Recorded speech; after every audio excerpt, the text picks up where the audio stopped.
ঈসা নবী তখন আল্লাহর কাছে প্রশ্ন তুলে ধরলেন, আল্লাহ, হুইস মোহাম্মদ, মোহাম্মদ কে? মোহাম্মদ সম্পর্কে আমাকে একটু বলে দেন। সুবহানাল্লাহ।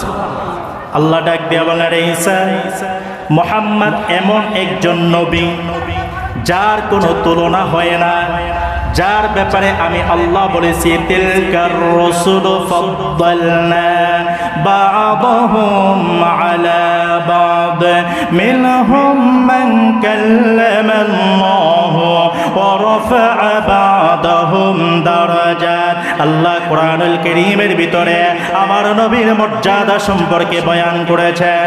আল্লাহ তাআলা বলেছেন, আমি 1,24,000 পয়গম্বর এই পৃথিবীতে বানিয়েছি, প্রেরণ করেছে।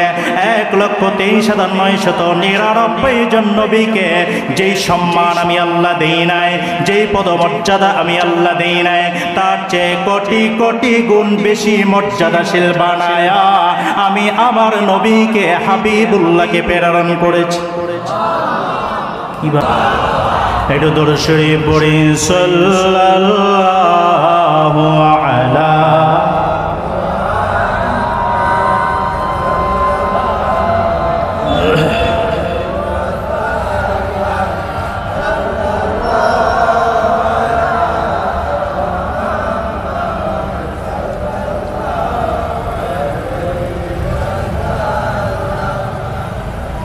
আমার ভাইয়েরা, আমার বন্ধুরা, কিয়ামতের ময়দানে আল্লাহর আশিকে রসুল যারা থাকবেন, এমন এমন আশিকে রসুল থাকবেন যাদের কোনো হিসাব হবে না।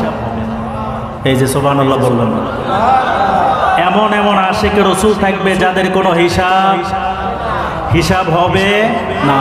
বিনা হিসাবে আল্লাহ জান্নাত দিয়ে দেবেন। সুবহানাল্লাহ।